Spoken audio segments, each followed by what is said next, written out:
Anong mararamdaman mo kung ang bilanggo ay malayang namumuhay?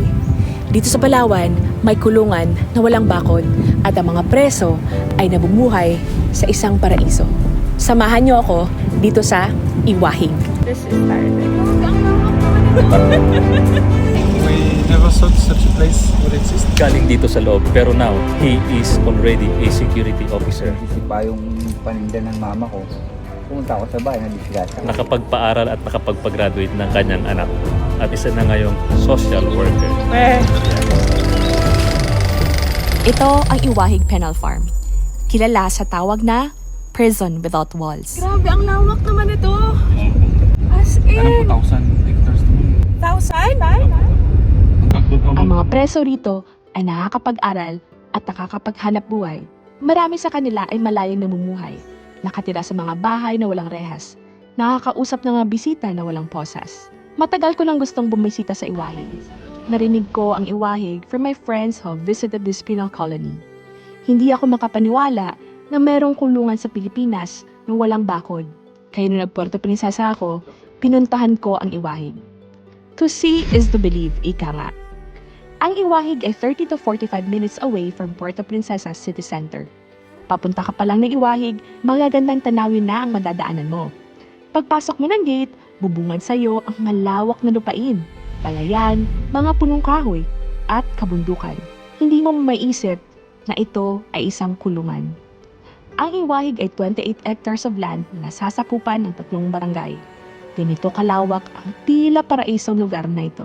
Iwahig is a penal colony, a settlement used to exile prisoners and separate them from society, o lugar kung saan ang mga preso ay malayo sa lipunan. Noong panahon ng mga Kastila, itinalaga ang Puerto Princesa bilang tapunan ng mga kriminal na banta sa lipunan.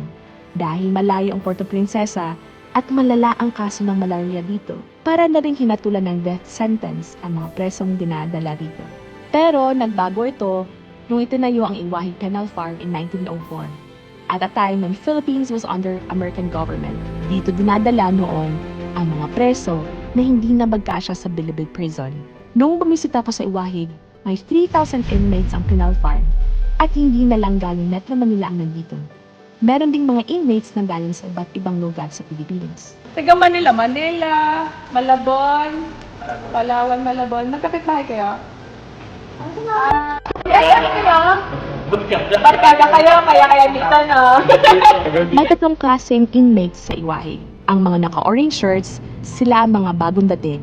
Sila ay nakakulong sa rehas. Ang mga naka-blue shirts, mga working class, mga inmates na binabantayan ng Iwahig officers. At ang mga mapagkakatiwalaan na inmates, ang mga naka-brown shirts, sila ay malayong naglalakad at namumuhay. The inmates will go through years of formation bago nila makamit ang kalayaan na meron ang mga naka-brown shirts. A transformation of a person is a process.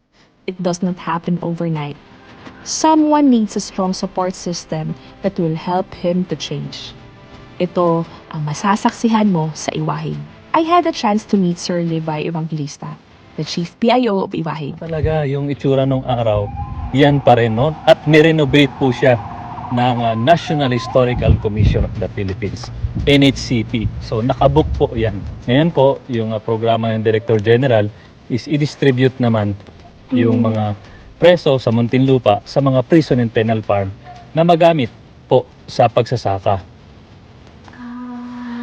Sinamahan niya ako sa paglilibot ko sa Iwahig. Dito ko mas naintindihan kung paano naging posible na magkaroon ng kulungan na walang bakod. Noong araw nga po, sinasabi na dito tinadala yung mga worst prisoners. Dahil sabi nga nila, island po ito ay hindi makakatakas yung preso dito. Noong araw. So parang Alcatraz ganun? Apo. Pero sa ngayon, hindi na po. Nagbago na po. No? Ang pinapadala po dito ay may mga light offense. Ano po? Hindi na yung mga worst prisoners. Ang pinapadala po dito ay mapapakinabangan natin sa farming, mostly in farming. Wala pong high-profile inmate dito. May eskwelahan, training centers, farmland, hospitals, and simbahan sa loob ng penal farm. Makikita niyo po dito sa loob ng bilangguan ay may simbahan. Ano po? The IPPF administration supports kung ano man po yung kanilang religious denominations sapagkat through their faith ito po yung nakikita natin na malaking bagay na nakakapagpabago kung ano man yung ugali or masamang ugali ng isang tao. Ang iwahig ay hindi nakafocus sa pagpaparusa sa mga nakakulong, but on the transformation of the inmates. The goal of the formation is to prepare the inmates for the life they will have when they leave the penal farm. Sa iwahig, nakakapag-aral ang mga walang pinag-aralan para sa paglaya nila ay marunong na silang magbasa at magsulat. The inmates also go through vocational training at higit sa lahat, nakakapaghanap buhay ang mga inmates either sa pagsasaka or paggawa ng handicrafts. Are they earning po? Opo, at malaking bagay sa kanila sapagkat some of them ay kahit na nakakulong ay nakakasuporta pa rin sa kanilang pamilya at nakakapagpaaral pa rin sila. Talaga, sir? Pwede silang magpadala ng pera? Meron nga po ditong bilanggo na nakapagpaaral at nakapagpag-graduate ng kanyang anak. At isa na ngayong social worker. Yeah, that is true. Nagpaaral ng college because of Elementary, high school, and college. And because of eventually- the livelihood program dito? Yes. Natutustusan nila ang mga pangangailangan ng kanilang pamilya kahit nakakulong pa sila. Kung pupunta ka ng Iwahig, mamamangha ka sa ganda ng mga arts and crafts na binibenta sa souvenir shops. Meron ding mga dancing inmates dito na nag-i-entertain sa mga turista na bumibisita sa Iwahig. Sa paglilibot namin sa Iwahig, napuntahan namin ang balsahan. Welcome po dito sa aming Balsahan Pool na po. Dito pa rin po parte ng Iwahig na po, na kung saan yung ating mga kababayan sa lungsod ng Puerto Princesa ay kapag nagsawa na sa tubig alat, dito naman po sa tubig tabang. Tabang. A natural pool na isa sa mga watersheds ng Puerto Princesa. This area is maintained by the inmates. This is paradise. Tapos, pwede kayong magpaihaw dito sa pag pumunta ka ng basahan. Dagdag na din tulong sa mga inmates. Paalala lang na bawal ang alcoholic drinks dito kasi nasa loob pa na nito ng penal colony. Bukas ang Iwahig para sa mga turista. Mapupuntahan ang mga historical sites at ang souvenir shop when you book an Iwahig tour. Masasaksihan mo kung paano namumuhay ang mga inmates dito. It's really extraordinary because we never thought such a place would exist. Sa suporta ng maraming tao tulad ni Sir Levi at mga officer ng Bureau of Corrections ng Iwahig, ang mga restaurant owners sa Puerto Princesa na bumibili ng mga handicrafts mula sa kanila at ang mga turista na bumibisita rito ay tuloy-tuloy ang pagbabago ng mga inmates sa Iwahig. Nagbago na yung kanilang buhay. Actually, yung iba po ay nagiging pastor na sa ngayon. Actually po, meron din po dito yung isang sikat na mall sa Puerto Princesa, galing dito sa loob. Pero now, he is already a security officer ng isang sikat na mall. PDL. Ito ang laging binabanggit ni Sir Levi whenever he refers to the inmates in Iwahig. Hindi kriminal, hindi preso, kundi PDL, or persons deprived of liberty. They may have lost their liberty as a consequence of the crimes they have committed, but they did not lose their dignity as a human being.